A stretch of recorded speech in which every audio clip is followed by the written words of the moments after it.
Muy buenas noches queridos hermanos, muy buenas noches queridos amigos que nos ven a través de las redes sociales.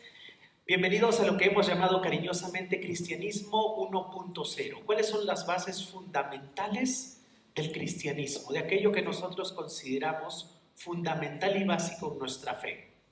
Si hacemos un pequeño recuento, en la primera clase hemos hablado acerca del mensaje de Jesús. Jesús vino con un propósito exclusivo: compartir el mensaje del reino. En la segunda clase hemos visto cuáles son esos siguientes pasos de crecimiento, esos siguientes pasos de obediencia, esos siguientes pasos de madurez. Y uno de ellos era el bautismo. Y los que estuvimos la clase pasada, pues habíamos dicho que el bautismo no es negociable. Fueron las últimas palabras de Jesús. Como en una película, las últimas palabras son palabras importantes. El bautismo Jesús lo hizo, lo modeló y Jesús lo ordenó. Así que ha sido muy desafiante, creo que fue muy bueno, y hoy nos reúne un tema del cual hay mucha polémica y quiero que a la luz de las Escrituras podamos ver y encontrar un poco de claridad en él, que es el tema de la gracia de Dios. ¿Qué es la gracia de Dios, Pastor Luis? ¿Qué puedo entender por la gracia? Es un tema muy polémico, hay opiniones muy divididas. Entonces, a manera que vayamos avanzando, vamos a ir descifrando. Pero lo primero que quiero decir acerca de la gracia de Dios es esto: que Dios te acepta tal y como eres cuando te acercas en fe a Jesucristo. Este concepto sencillo lo voy a ir desarrollando poco a poco, porque hay un elemento enorme, grandísimo, que es el elemento de la fe. Dale siguiente, por favor, amigo Erly. Dale siguiente. Vamos hoy entonces a hablar de la gracia de Dios. ¿Qué es la gracia de Dios? Quiero contarles una anécdota. Esto pasó realmente. El famosísimo escritor, autor y apologista cristiano llamado C.S. Lewis, autor de las Crónicas de Narnia, profesor de literatura en la Universidad de Oxford, muy amigo de el autor también del Señor de los Anillos. C.S. Lewis cierto día estaba caminando por los pasillos de la Universidad de Oxford y escuchó dentro de un salón una especie de discusión, un barullo. Ingresó curioso y vio que muchos académicos discutían. Así que C.S. Lewis preguntó de qué se trataba la discusión. Estamos debatiendo para encontrar algo que haga distintivo al cristianismo. Es decir, ¿qué es lo que hace del cristianismo algo diferente o algo único en comparación a todas las otras religiones o a todos los otros sistemas de fe? Es fácil, contestó C.S. Lewis. Es la gracia. Es la gracia. La gracia de Dios no es un tema aislado en las Escrituras. De hecho, la palabra gracia aparece aproximadamente 30 veces en el Nuevo Testamento. No tenemos el tiempo esta noche para ir verso por verso por más de 30 versos, pero este tema es un tema medular, es un tema importante porque es un tema fundamental. El cristianismo, aquella persona que se hace llamar cristiano, necesita conocer, aceptar, dar y vivir la gracia de Dios. Dale siguiente, por favor, amigo. Quiero decirles algo. En el mundo, yo sé que hay una frase muy común que dicen: todas las religiones llevan a Dios, o todas las religiones son iguales. No es cierto, no es cierto. En el mundo solo hay dos tipos de religiones. Número uno, las religiones del esfuerzo humano, y número dos, las religiones del logro divino. Pastor Luis, ¿qué cosas son las religiones del esfuerzo humano? Son el 99.999% de las religiones. Son esas religiones en donde tú tienes que hacer algo. Son religiones donde tienes que hacer sacrificios, llevar una dieta, vestir con cierto código social, dar cierta cantidad de tus bienes o de dinero, hacer largas oraciones, y son religiones en las que tienes que hacer, hacer y hacer. Pero hay otro tipo de religiones, y de hecho solo hay una más, que es la religión del logro divino, en donde Dios ve la condición del ser humano, ve que el ser humano no puede salvarse a sí mismo, decide hacerse hombre y traer salvación. Y eso es el cristianismo. El cristianismo es una religión del logro divino. No hay nada que tú ni yo podamos hacer. De hecho, debido a esa insuficiencia, es por eso que Cristo tuvo que venir a la tierra y morir por nuestros pecados. Pero les voy a dar una mala noticia, y es un poco triste lo que voy a decir, pero incluso a veces dentro del cristianismo, dentro de la fe cristiana, hay cristianos que utilizan, yo le llamo las matemáticas equivocadas. ¿Por qué? Porque estos cristianos piensan que es bueno tener a Jesús, pero para obtener la vida eterna yo tengo que sumarle algo más. Entonces dicen, tengo a Jesús más mis obras para ir al cielo. Tengo a Jesús más mi tiempo. Tengo a Jesús más mis talentos. Tengo a Jesús más seguir una dieta estricta. Tengo a Jesús más sacrificios. Tengo a Jesús más dar. Y algo siempre quieren sumarle al sacrificio de Jesús para obtener la vida eterna. Digo que son las matemáticas incorrectas porque la Biblia no dice eso. De hecho, la Biblia dice absolutamente todo lo contrario. Dale siguiente, por favor, amigo. ¿Cuáles son las matemáticas correctas, Pastor Luis? Es Jesús más nada te da la vida eterna. Jesús es suficiente.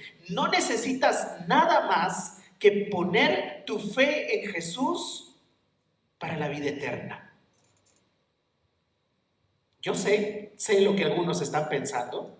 Puedo leer algunas mentes y están diciendo, no puede ser cierto, no puede ser tan sencillo, no puede ser tan fácil, no puede ser tan maravilloso, pero lo es. Entonces, Pastor Luis, si usted me está diciendo que creer en Jesús es suficiente para tener la vida eterna, ¿dónde quedan las obras? Oh, déjenme decirles algo. Los cristianos no somos salvos por las obras. Los cristianos somos salvos por la fe en Cristo Jesús. Y eso lo dice claramente el libro de Efesios, capítulo 2, versos del 8 al 10. Pero, una vez que ya eres salvo, una vez que ya eres salvado, es lo natural que des fruto de buenas obras. Es lo natural. Jesús y solo Jesús, más nada más, me da la salvación. Pero una vez que ya soy salvo, es natural que yo me vuelva un hombre generoso. Es natural que yo pueda ser un hombre de oración. Debe ser natural que yo muestre amor a las personas. Es muy interesante, el libro de Corintios dice, existen la fe, la esperanza y el amor. Y el mayor de ellos es el amor en esta tierra. Porque el amor implica acción. El amor implica acción. El amor implica obras. No puedes decir a alguien solamente te amo, te amo, te amo con palabras. Necesitas tener obras para expresar amor. La fe no es así. La fe no necesita de obras. Y es la fe lo que nos salva. Y es por eso que dice el libro de Efesios que nadie va a poder gloriarse en el cielo diciéndole, Señor, yo estoy aquí porque merecía estar aquí. Nadie va a poder hacerlo. De hecho, el libro de Efesios dice, por gracia son salvos por medio de la fe. Y esto no es de ustedes, sino que es un regalo de Dios, no por obras, para que nadie pueda gloriarse. ¿Tú te imaginas cómo sería el cielo si pudiéramos llegar al cielo por nuestras obras? No sería el cielo, sería otra cosa más. Entonces, mis amados hermanos cristianos que están aquí y amados hermanos cristianos que nos están viendo, esto sí es básico, es fundamental. El cristiano llega al cielo no por las buenas obras que hace. El cristiano llega al cielo por la buena obra que Jesús hizo, y que eso se llama gracia. Es un regalo que no merecemos. Y hoy vamos a ir descubriendo algunos conceptos que son conceptos muy interesantes, pero vamos a ir avanzando, vamos a ir avanzando. Miren lo que dice Tito capítulo 2, verso 11. Porque la gracia de Dios se ha manifestado para salvación a todos los hombres. Probablemente estás pensando, entonces, Pastor Luis, con lo que dice este versículo es que todos van a ser salvados y todos van a ir al cielo. No. El deseo del Señor, el deseo de Dios es que todos vengan al arrepentimiento. Lo dice Pablo cuando le escribe a Timoteo, lo dice el apóstol Pedro. Dios quiere que todos vengan al arrepentimiento. La Biblia dice en San Juan 3:16 que Dios amó al mundo entero, que no quiere que nadie se pierda. Pero la gracia es un regalo, y como cualquier regalo, puedes aceptarlo o puedes rechazarlo. Nuestro símbolo como cristianos no es una balanza, es una cruz. Lo que diferencia el cristianismo de todas las otras religiones es la gracia. Esto hace que el cristianismo sea completamente diferente. Todas las otras religiones se basan en esfuerzos humanos, en el karma, en la retribución instantánea, en las reencarnaciones o en un sistema de obras, pero el cristianismo no. El cristianismo se diferencia. No sé si ustedes sabían, pero por ejemplo en el Islam, es muy curioso, en el Islam tú no puedes estar seguro de que Alá te va a amar. Y no puedes estar completamente seguro de que vas a ir al cielo. De hecho, ellos dicen, y por eso puse la imagen de una balanza, que en el final de los tiempos, tus buenas obras van a ser puestas en una balanza en comparación con tus malas obras. Y si la balanza se inclina hacia lo malo, entonces estás perdido. Y si la balanza se inclina hacia lo bueno, entonces estás salvado. En el Islam, tú no puedes tener la completa certeza ni la completa seguridad de que vas a ser salvo o de que Alá, el Creador, te va a amar. Uso el Islam como un ejemplo porque también pasa lo mismo con el budismo. En el budismo hay muchas incertidumbres, nadie sabe cuánto te toma llegar a la iluminación final, al nirvana. Pasa lo mismo con el hinduismo, mas no con el cristianismo. El cristianismo es diferente. Pastor Luis, ¿qué es la gracia? Utilicemos una definición sencilla. Dale siguiente, por favor, amigo Erle. ¿Qué es la gracia? Vamos a decirlo en 9 palabras.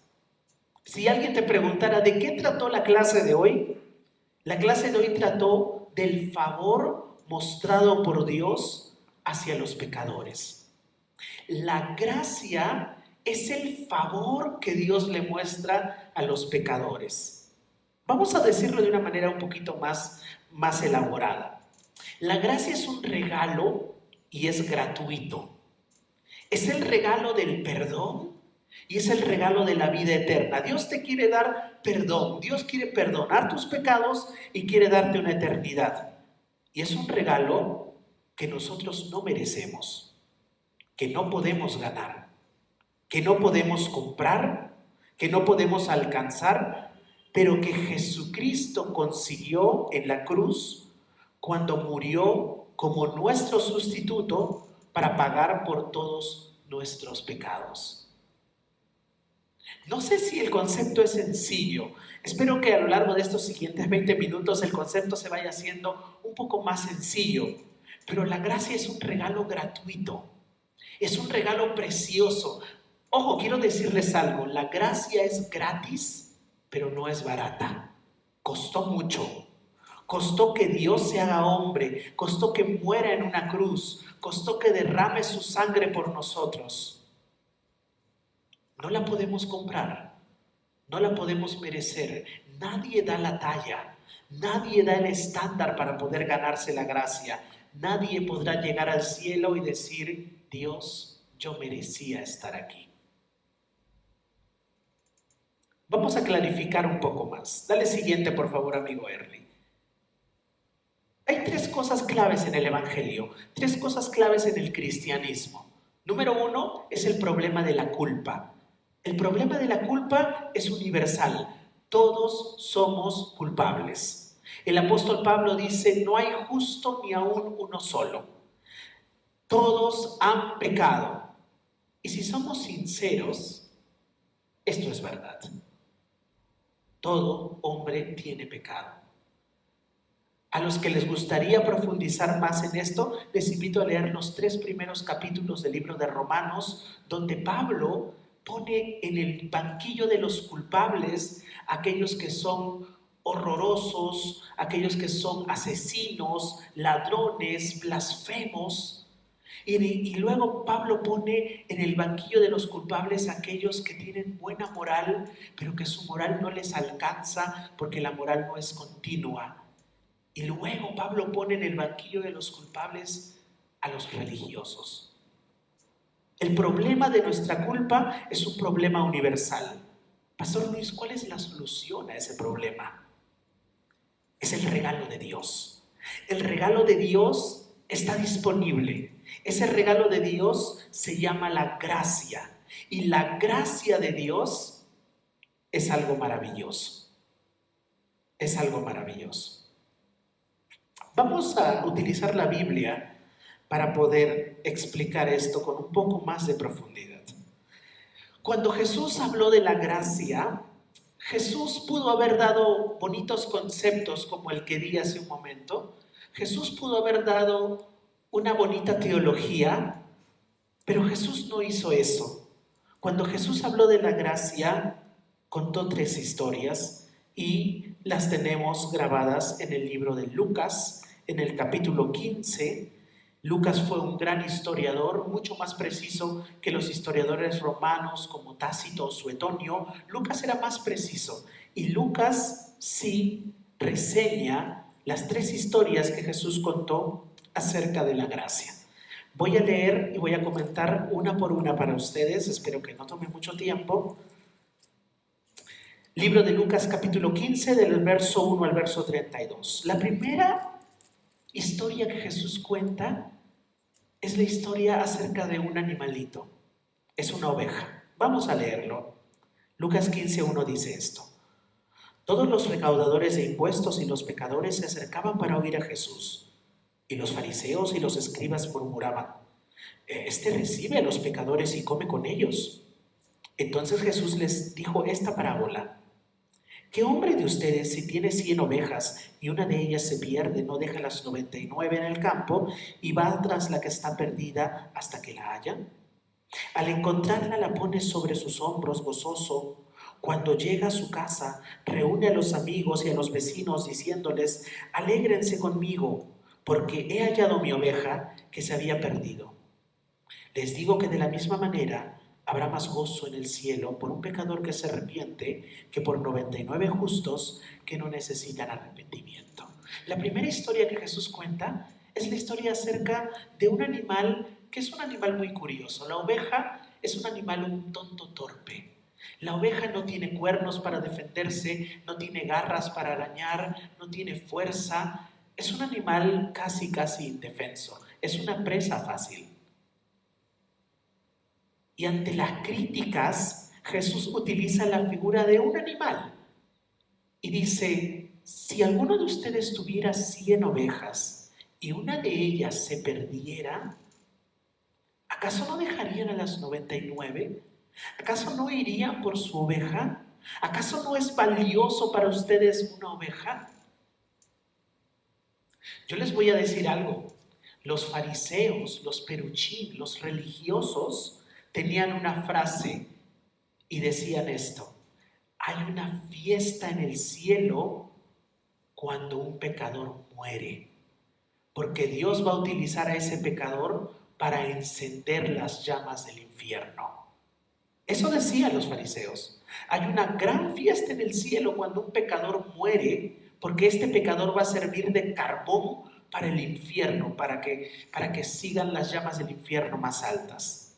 Pero Jesús dice esto: pero yo les digo de la misma manera que habrá más gozo en el cielo por un pecador que se arrepiente que por 99 justos que no necesitan arrepentimiento. Hay más gozo. Ustedes dicen que hay gozo en el cielo cuando un pecador se muere. Hay más gozo cuando un pecador se arrepiente. La segunda historia de gracia que cuenta Jesús es fantástica. Es del verso 8 al verso 10. Y es la historia de una moneda, de un objeto. Y dice así, verso 8. ¿O qué mujer, si tiene 10 monedas de plata y pierde una moneda, no enciende una lámpara y barre la casa y busca con cuidado hasta hallarla?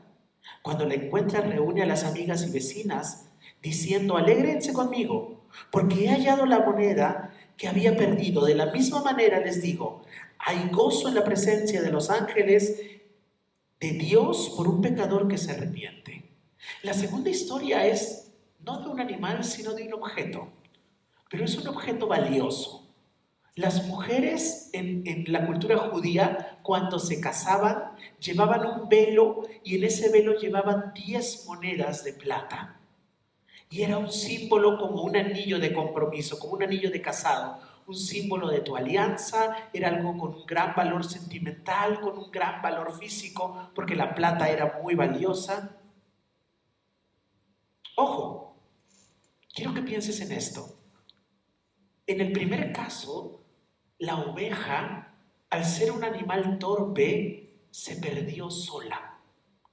En el segundo caso, la moneda, alguien la perdió. Alguien fue descuidado y la perdió. En el tercer caso, Jesús va a poner el caso de una persona. Algo más valioso que una oveja y más valioso que una moneda. Voy a leer para ustedes.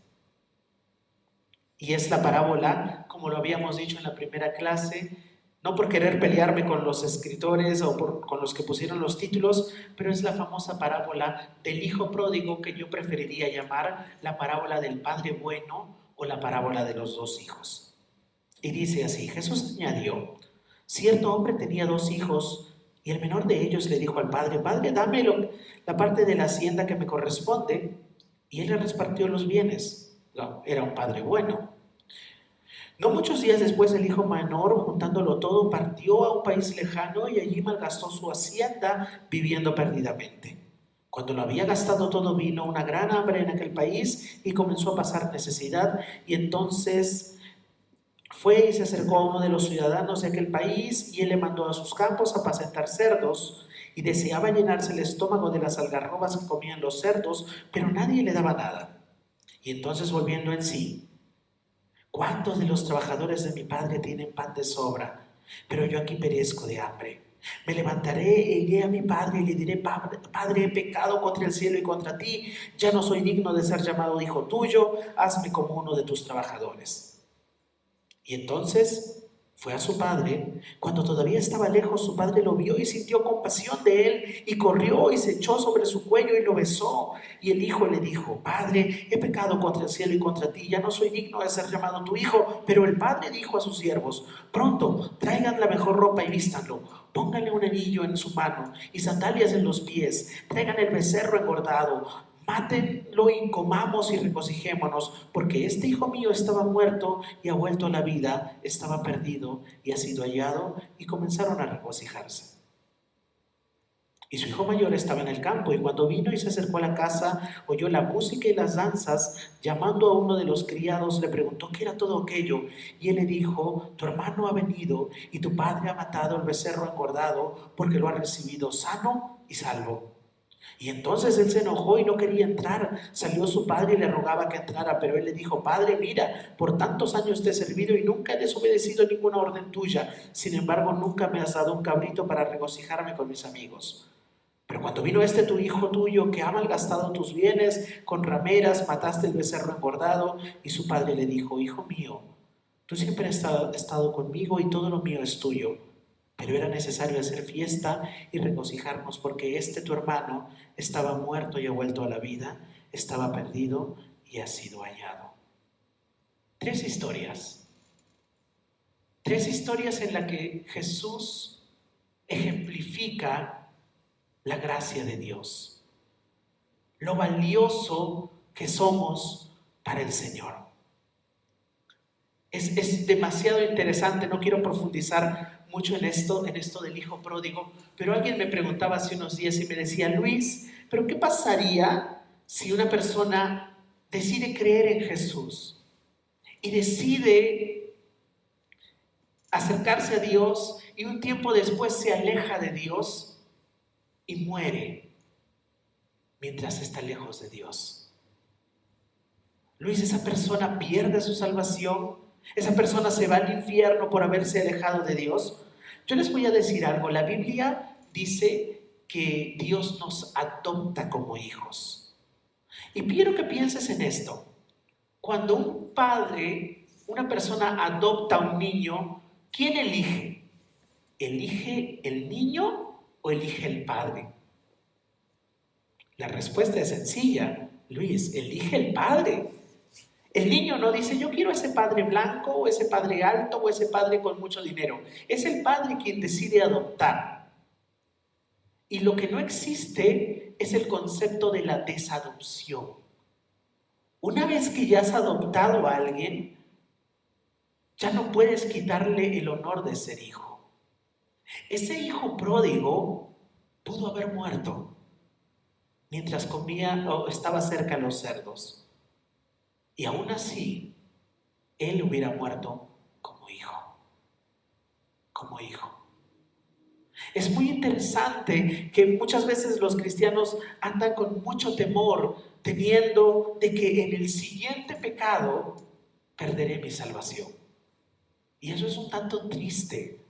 ¿Saben por qué? Porque no dejamos de pecar. El cristiano está constantemente pecando. Alguien me diría: pero Pastor Luis, lo que usted dice suena demasiado bien y demasiado fácil. Yo quiero que entiendan esto. Hay dos extremos que un cristiano debe evitar. Número uno es el extremo del facilismo. Alguien que piense: bueno, como Dios me ama y me ha perdonado, voy a vivir a mi manera, voy a pecar deliberadamente.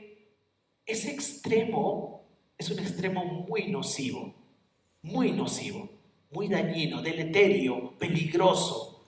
Esa persona nunca entendió la verdadera gracia de Dios, porque la gracia de Dios no es el poder de Dios para disimular tu pecado, es el poder de Dios para transformar tu vida.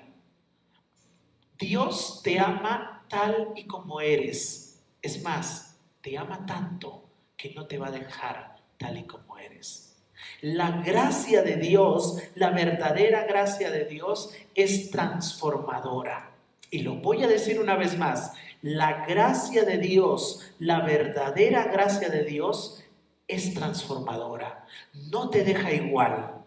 La gracia de Dios no es el poder de Dios para ignorar tu pecado. La gracia de Dios es el poder de Dios para ayudarte a superar y a vencer tus pecados. En el otro extremo, igual de nocivo, igual de deleterio, igual de peligroso, es el extremo del legalismo, del cual hablamos al inicio. Jesús más mis buenas obras, Jesús más mi caridad, Jesús más mi generosidad, Jesús. Ese extremo del legalismo es sumamente peligroso. Ojo, Y quiero ser muy sincero con esto. Desear la santidad no es ser legalista. Abstenerte de algunas cosas no es ser legalista. De hecho, mientras más vas conociendo de Dios, te das cuenta que no has estado viviendo bien y empiezas a abstenerte de algunas cosas. Eso no es ser legalista. Ser legalista es creer que tú puedes ayudar a Dios y ganarte el cielo con tu buen desempeño o con tu buen comportamiento. Eso es ser legalista. Pero desear la santidad o abstenerte de ciertas cosas no es legalismo plenamente. Vamos a leer algunas citas que a mí me gustan mucho acerca de la gracia de Dios. Dale siguiente, por favor, amigo Erly. Mira esta cita, me gusta mucho. La gracia significa que no hay nada que tú puedas hacer para que Dios te ame más. Y al mismo tiempo, la gracia significa que no hay nada que tú puedas hacer para que Dios te ame menos. Dios te ama porque Él es amor, porque ese es su carácter.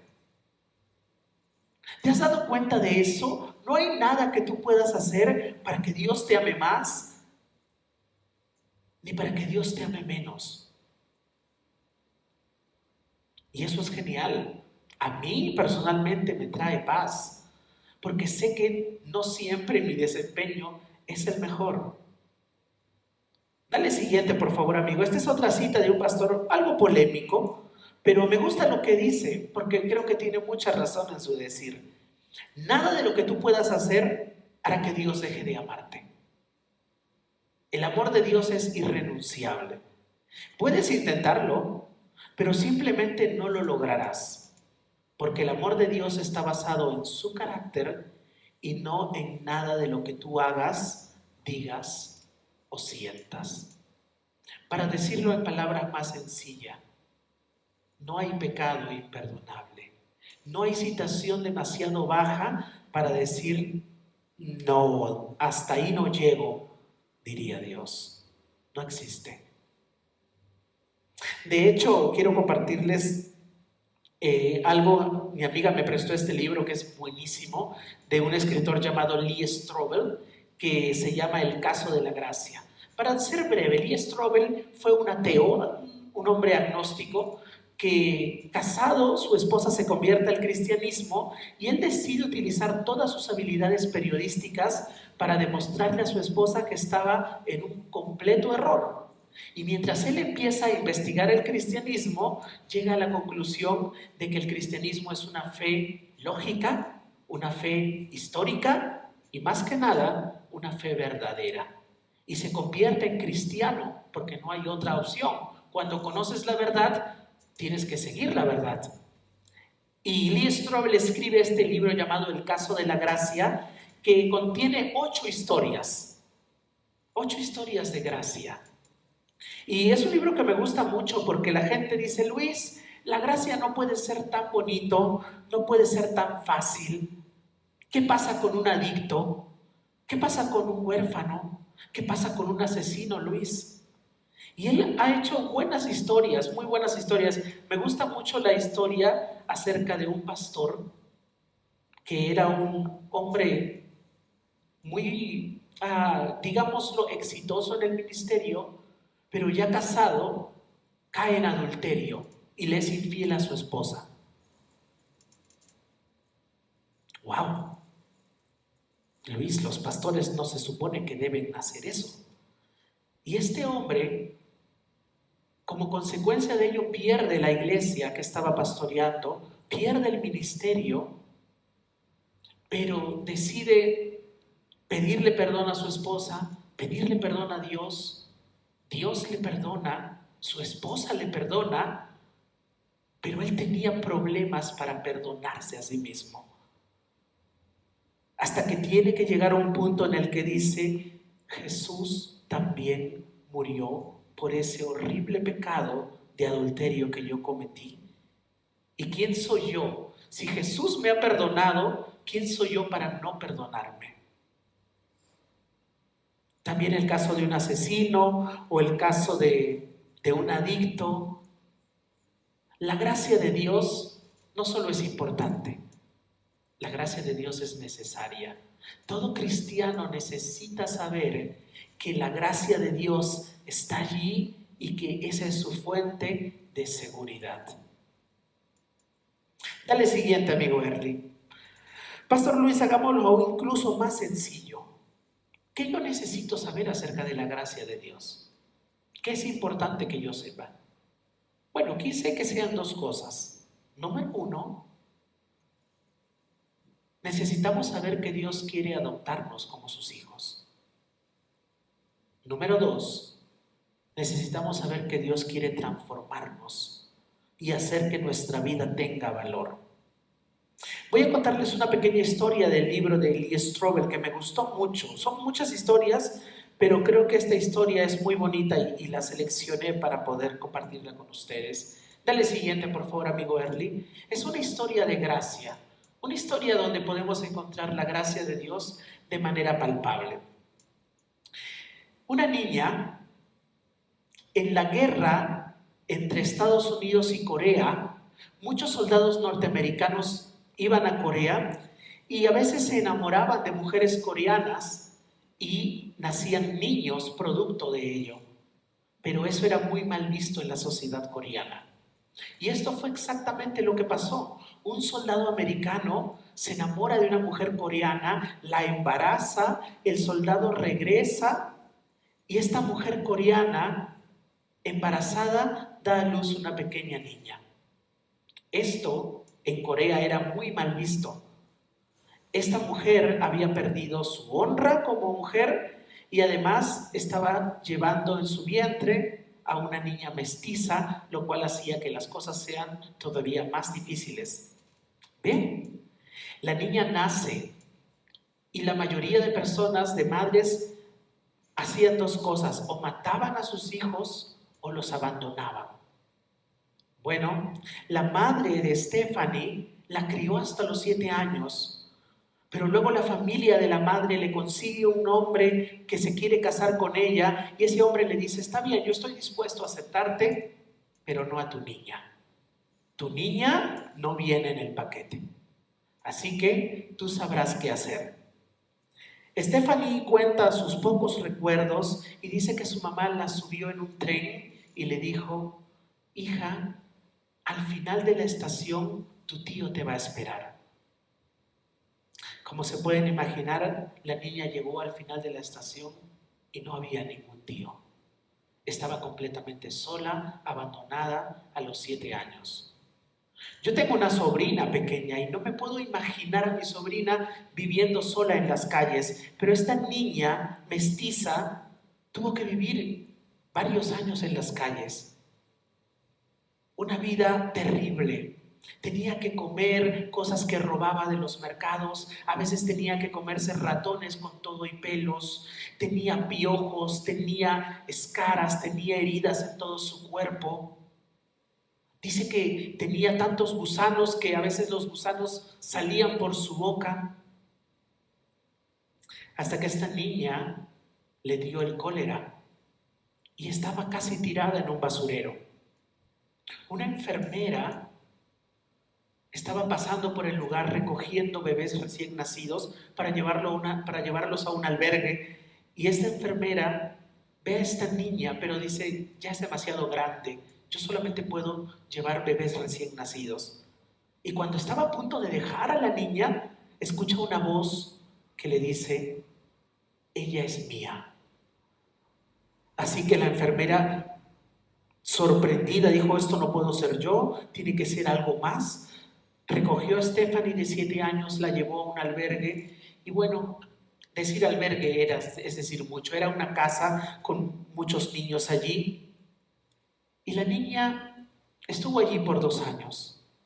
Todavía se veían las marcas en su cuerpo del abuso, de los piojos, todavía pesaba muy pocos kilos, hasta que un día llega una pareja de norteamericanos dispuestos a adoptar un niño varón.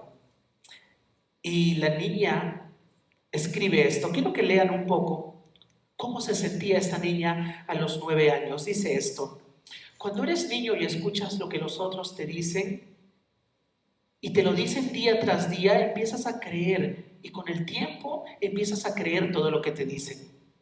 Yo creí que cualquier persona podía hacer físicamente lo que quisiera conmigo porque yo no era una persona, no era un ser humano, era algo sucio, asqueroso, no tenía nombre, no tenía identidad, no tenía familia, no tenía futuro y me odiaba a mí misma. Una niña de 9 años que había pasado por todo ese abuso y que todo el tiempo le habían dicho no vales nada, ladronzuela, mestiza. Esa era su identidad. Y aunque vivía en este refugio, su identidad no había cambiado. Hasta que llegó esta pareja, y esta pareja que quería adoptar un hijo varón, conocen a esta niña. Y así lo describe ella, dice esto: fue como si Goliat hubiera vuelto a la vida. Vi a ese hombre de manos enormes y lo vi cargar a cada bebé y lo vi amar a cada bebé como si fuera suyo. Vi lágrimas caer de sus ojos y supe que si él pudiera, adoptaría cada bebé. Luego él volteó su mirada y me vio a lo lejos. A pesar de que yo tenía 9 años, ya llevaba 2 años en el orfanato, yo no pesaba ni siquiera 15 kilos. Todavía tenía piojos, tenía lombrices en mi cuerpo, tenía ronchas y estaba llena de cicatrices. No era algo bonito de ver. Pero ese hombre se me acercó y dijo algo en inglés, así que lo miré y luego tomó su enorme mano y la colocó en mi mejilla. Eso se sintió tan bien. Esta es la niña que yo quiero, murmuró el hombre alto. La mano en mi mejilla se sintió tan bien. Por dentro yo decía, por favor, no quites tu mano de mi rostro, pero nadie nunca había mostrado ese tipo de afecto por mí antes. Y yo no sabía cómo responder. Le arranqué la mano de mi mejilla, lo miré a los ojos y lo escupí y salí corriendo. Lo hermoso de esto es que esa pareja no se rindió. Llegaron al día siguiente y cuando hablaron con los encargados del orfanato le dijeron, esa niña de 9 años, esa es la que yo quiero. Así que Stephanie fue adoptada. La llevaron a Estados Unidos, le hicieron pasar tratamientos médicos, pero Stephanie todavía tenía algo dentro de ella. No había comprendido qué es la adopción. Así que un día una de sus amiguitas le dice, oye, ellos son tus papás. Y ella dice, no, sí, ellos son tus padres. Y en su mente por primera vez empezó a calibrar y dijo, es cierto, por eso no me ordenan hacer trabajos difíciles, por eso no me golpean, por eso no son malos conmigo. Stephanie cuenta que ese día corrió a su casa y fue a ver a sus papás y les dijo, soy su hija, soy su hija. Y sus padres se dieron cuenta que por primera vez esta niña se sentía parte de la familia. Dale siguiente, amigo Erling. ¿Qué es lo que quieres decir con esto, Pastor Luis? Lo voy a decir en palabras del famoso escritor Jay Parker. Ser perdonado por Dios es algo bueno. Pero ser adoptado y amado por Dios el Padre como un hijo o una hija es algo maravilloso. Es bueno que Dios te haya perdonado tus pecados, cristiano. Pero ahí no quedó. Dios no solo es aquel que te ha perdonado tus pecados, sino que ha decidido adoptarte. Ha decidido que lo llames Padre. Y eso es algo maravilloso. Eso es algo realmente maravilloso. Es algo que trae paz a mi corazón. Que no necesito ganarme el amor de Dios. Que no necesito mantener siempre el comportamiento perfecto. Es bueno que Dios haya perdonado nuestros pecados, pero Dios ha ido más allá de eso. Decidió adoptarte. No sé si lo puedes procesar en tu mente, pero imagínate que estamos en un juicio y que el juez es el mejor juez de todos. y que el delincuente eres tú, y que te pone enfrente ese juez, y ese es un juez justo, y ese juez conoce tus fechorías, y a pesar de que te conoce las fechorías, el juez te dice: Señor, usted es declarado inocente porque alguien más ha pagado su culpa. Su nombre es Cristo Jesús. Eres declarado inocente, eres declarado justo. Yo allí estaría saltando de alegría, pero imagínate que el juez te dice: espere, señor, hay algo más. Sí, dígame, señor juez, no solamente eres declarado justo o inocente, quiero ser tu papá, quiero adoptarte como mi hijo, quiero que tengas mi apellido, quiero que vivas en mi casa, quiero estar contigo siempre. Es hermoso que Dios nos haya perdonado nuestros pecados, es increíble, pero Dios en su amor y en su gracia ha decidido adoptarnos y llamarnos sus hijos, aunque no lo merezcamos y aunque nunca lo podamos merecer. Dale siguiente, amigo. Creo que no hay mucho tiempo para una historia más. Me encantaría, pero hay una historia acerca de un hombre que de joven se metió con malos amigos, se metió a robar y mientras estaba robando fue descubierto, asesinó a un hombre mayor, fue capturado y condenado a la silla eléctrica. Y mientras estaba en la cárcel, Billy Moore conoce del Evangelio. Y le dicen: ¿sabes qué? Dios te ama y quiere perdonarte. Y él dice: no, Dios no me puede amar. Yo he matado a alguien y he robado. Y le dicen: no, Dios te ama. Y este hombre, Billy Moore, acepta a Jesús y empieza a conocer del Señor. Milagrosamente su sentencia empezó a posponerse y posponerse hasta que llegó el día de su ejecución. Cuentan los abogados que cuando fueron a darle un poco de ánimo a Billy Moore, era Billy Moore el que les daba ánimo. Cuando entraban los abogados le decían: ¿cómo están? ¿Están bien? He conocido de Jesús y Dios me ha dado tiempo para arrepentirme.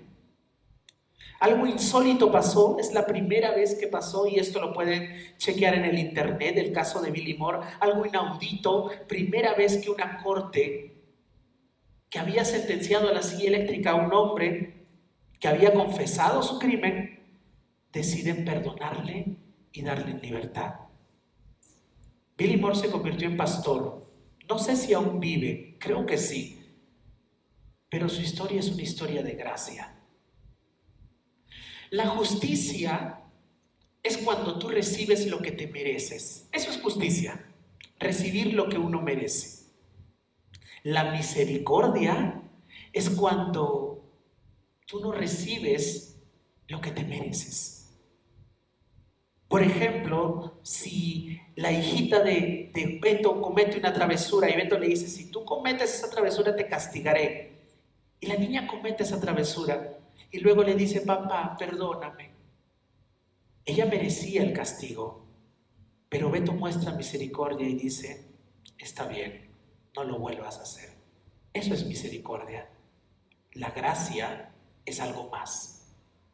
La gracia es cuando tú recibes lo que no mereces. La Biblia dice que todos hemos pecado, que estábamos muertos, dice Efesios capítulo 1, estábamos muertos en nuestros pecados, éramos muertos vivientes. Y Dios decidió darnos un regalo que no merecíamos. Es el regalo de la vida eterna en Cristo Jesús. Billy Moore dijo esto: Jesucristo me dio una razón para vivir. Me perdonó de mis pecados, me ayudó a vivir correctamente, me ha dado un corazón para las personas y me ha dado la vida eterna. La gracia de Dios es un regalo inmerecido, pero es un regalo transformador.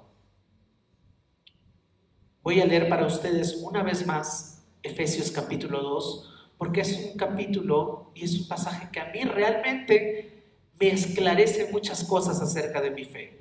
Efesios capítulo 2, verso 8 dice esto: Dios los salvó por su gracia cuando creyeron. Ustedes no tienen ningún mérito en eso. Es un regalo de Dios.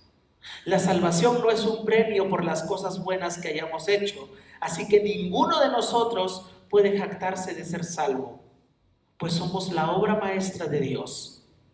Él nos creó de nuevo en Cristo Jesús, a fin de que hagamos las cosas buenas que preparó para nosotros tiempo atrás. Cristiano, yo quiero que vayas a tu casa hoy o que vayas a descansar el día de hoy teniendo la plena seguridad de que tu salvación no descansa en tus obras. Tu salvación descansa en la obra de Cristo Jesús.